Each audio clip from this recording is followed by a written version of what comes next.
Hello નમસ્કાર વિદ્યાર્થી મિત્રો આજે આપણે જોવાના છે દ્વિતીય સત્રાંત પરીક્ષા ધોરણ 6 અને સામાજિક વિજ્ઞાનના પેપરનું સંપૂર્ણ સોલ્યુશન આપણે નિહાળીશું. તો વિભાગ એ છે કે યોગ્ય વિકલ્પ પસંદ કરી પ્રશ્નના ઉત્તર આપણે લખવાના છે.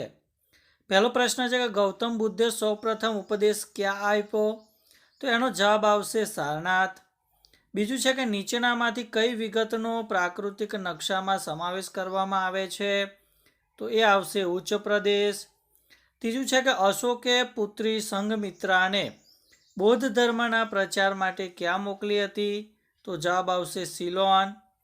ચોથું છે કે બિંદુસારે અશોકની કયા પ્રાંતના રાજ્યપાલ તરીકે નિમણૂક કરી હતી? તો એ આવશે અવંતી. ત્યારબાદ પ્રશ્ન નંબર 5 કે સિક્કામાં કયા રાજાને વીણા વગાડતો દર્શાવવામાં આવ્યો છે? તો જવાબ આવશે સમુદ્રગુપ્ત. છઠ્ઠું છે કે દુનિયાની સૌથી પ્રાચીન પર્વતમાળા કઈ છે? તો એ આવશે અરવલ્લી. સાતમું છે કે જિલ્લા પંચાયતના વહીવટી વડા કોણ છે? તો એ આવશે જિલ્લા વિકાસ અધિકારી. પીએસનું પૂરું નામ શું છે? તો એ આવશે પોલીસ સ્ટેશન. ત્યારબાદ આપેલા વિધાનો ખરા છે કે ખોટા એ આપણે દર્શાવવાના છે. નવમું વિધાન જોઈએ કે નગરપાલિકાના વહીવટી વડા ચીફ ઓફિસરની નિમણૂક રાજ્ય સરકાર કરે છે. તો વિધાન ખરું છે. બીજું, ગૌતમ બુદ્ધે બોધિગયામાં લીમડાના વૃક્ષ નીચે બેસી જ્ઞાન પ્રાપ્તિ માટે સાધના કરી. તો આ વિધાન ખોટું છે. 11મું વિધાન કે સરપંચ તાલુકા પંચાયતનો વહીવટ કરે છે. તો આ વિધાન ખોટું છે. 12મું કે મહાસાગર એ સાંસ્કૃતિક નકશામાં દર્શાવેલ હોય છે. તો વિધાન ખોટું છે. ભારતનો ઇતિહાસ જાણવાનું એક અગત્યનું સાધન અને સમૃદ્ધિનું પ્રતીક સિક્કા છે. તો વિધાન ખરું છે. ત્યારબાદ યોગ્ય વિકલ્પ પસંદ કરી ખાલી જગ્યાઓ પૂરવાની છે. કે જગાભાઈ નામનો વેપારી ખાલી જગ્યા ગામમાં રહે છે. તો એ આવશે રામનગર. 15મું છે કે સાંસ્કૃતિક નકશામાં ખાલી જગ્યા વિગતો દર્શાવેલ હોય છે. તો એ આવશે માનવ સર્જિત. મધ્યપ્રદેશમાં ખાલી જગ્યા સ્થળેથી પાષાણ યુગના ચિત્રો મળી આવેલ છે. તો એ આવશે ભીમબેટકા. 17મો પ્રશ્ન કે આગમ ગ્રંથોની સંખ્યા ખાલી જગ્યા છે. તો જવાબ આવશે 12. ભૂશીરને ખાલી જગ્યા તરીકેની સંજ્ઞા આપી શકાય. તો એ આવશે સમુદ્ર રેખા. બ્રહ્મપુત્ર અને ગંગા નદીએ બંગાળની ખાડીમાં ખાલી જગ્યા નામના વિશાળ મૂર્ખત્રિકોણ પ્રદેશની રચના કરી. તો એ આવશે સુંદરવન. ત્યારબાદ નીચેના જોડકા યોગ્ય રીતે આપણે જોડવાના છે. બાન છે તો એની અંદર આવશે હર્ષચરિતમ. પ્રયાગ પ્રશસ્તિ તો એની અંદર આવશે હરિસેન. અને પાણીની તો એની અંદર આવશે અષ્ટાધ્યાયી. ત્યારબાદ મને ઓળખો કે હું જમીનથી 3 બાજુથી ઘેરાયેલો છું. તો એ આવશે અખાત. 24મો પ્રશ્ન કે મારો છેડો જળભાગમાં અમુક વિસ્તાર સુધી ફેલાયેલો રહે છે અને ભૂશીર કહેવામાં આવે છે. ત્યારબાદ વિદ્યાર્થી મિત્રો વિભાગ બી છે અને બીની અંદર પ્રશ્ન ક્રમાંક 25 થી 42ના 1-2 વાક્યની અંદર આપણે ઉત્તર આપવાના છે. તો અહીંયા જેટલા પણ પ્રશ્નો છે એ દરેકના આપણે ઉત્તર આ જ વિડીયોની અંદર જોવાના છે. ત્યારબાદ વિભાગ સી છે કે પ્રશ્ન ક્રમાંક 43 થી 53 સુધીના પ્રશ્નોનું સોલ્યુશન પણ આપણે આ જ વિડીયોની અંદર જોવાના છે. ત્યારબાદ વાત કરીશું વિભાગ ડી, જેની અંદર 54 થી 60 અને 61મો જે પ્રશ્ન છે એ નકશા આધારિત છે, જેની અંદર આપણે ભારતના રેખાંકિત નકશામાં આપેલી વિગતો યોગ્ય સંજ્ઞા વડે યોગ્ય સ્થાને દર્શાવવાની છે. જેમ કે ગિરિમાળાની અંદર પૂર્વ ઘાટ અને લડાખ છે. નદીની અંદર યમુના નદી બતાવેલી છે. રાજ્ય અને પાટનગરની અંદર મહારાષ્ટ્ર અને મુંબઈ છે. જંગલની અંદર વરસાદી જંગલો દર્શાવેલા છે. તો એનું પણ આપણે સોલ્યુશન જોઈએ. તો વિભાગ બીની અંદર વિદ્યાર્થી મિત્રો તમે અહીંયા જોઈ શકો છો કે દરેકે દરેક પ્રશ્નની સાથે સાથે એના જવાબ પણ આપેલો છે. જો વિદ્યાર્થી મિત્રો પ્રશ્ન સાથે એની જવાબની પણ ચર્ચા જો આ વિડીયોની અંદર આપણે કરીશું તો વિડીયો ઘણો લાંબો થઈ જાય તેમ છે. માટે અહીંયા જે પ્રશ્નો આપેલા છે ને સાથે સાથે એના જવાબ પણ આપેલા છે તો એ તમે અહીંયા જોઈ શકો છો.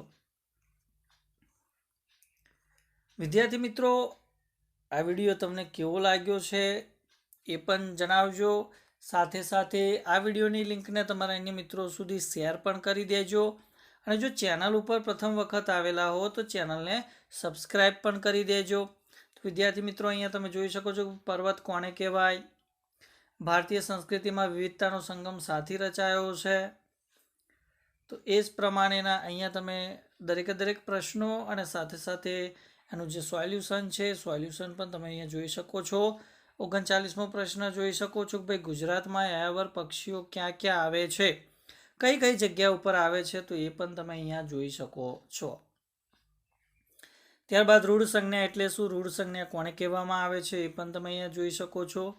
ત્યારબાદ વાત કરીશું વિભાગ સી. એની અંદર પહેલી જ પાર્શ્વનાથ વિશે આપણે સંકલ્પના સમજાવવાની છે. તો એ પ્રશ્નોનો આપણે જવાબ ટૂંકમાં જોઈ લઈએ કે ભાઈ પાર્શ્વનાથ એ જૈન ધર્મના 23મા તીર્થકર હતા.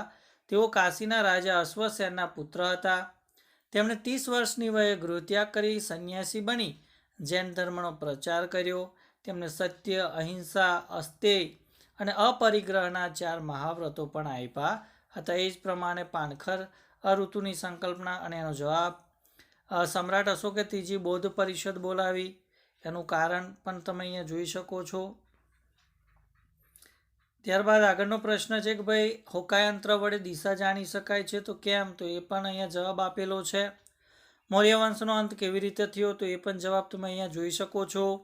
મહાવીર સ્વામીને સાથી એક મહાન સુધારક કહેવામાં આવે છે, તો એનો પણ જવાબ તમે અહીંયા વિદ્યાર્થી મિત્રો જોઈ શકો છો.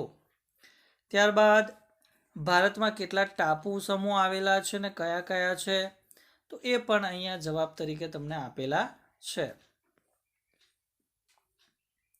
ત્યારબાદ ભારતના પશ્ચિમ ભાગમાં ભારતીય મહામરુસ્થળ વિશે નોંધ લખવાની. દરિયાના પ્રદૂષણથી માછીમારો પર શી અસર થાય છે, તો એનો પણ જવાબ તમે અહીંયા જોઈ શકો છો. વાત કરીશું વિભાગ ડી, જેની અંદર સ્કંદગુપ્ત વિશે ટૂંક નોંધ લખવાની છે, તો એનો પણ જવાબ જોઈ શકો છો. પર્વતો અને તેનું મહત્વ શું છે એ પણ પ્રશ્ન સાથે તમે અહીંયા જવાબ જોઈ શકો છો. ત્યારબાદ ભાઈ સમરસ પંચાયત એટલે શું, તો એના વિશે માહિતી અહીંયા આપેલી છે, એ પણ તમે અહીંયા નિહાળી શકો છો.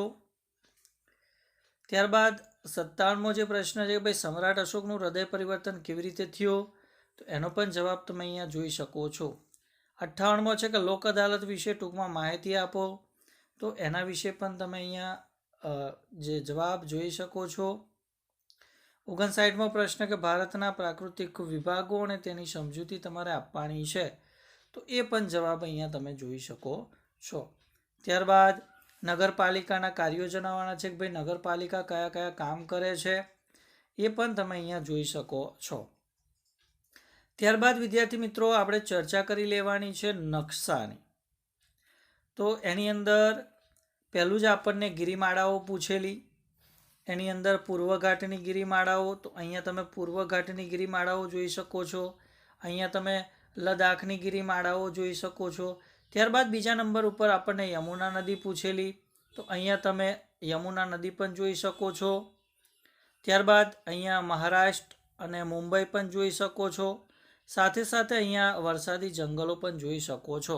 તો વિદ્યાર્થી મિત્રો, આ વિડીયો તમને કેવો લાગ્યો જરૂરથી કહેજો. વિડીયોને લાઈક કરી દેજો અને ચેનલને સબસ્ક્રાઈબ કરી દેજો. Thank you. આભાર.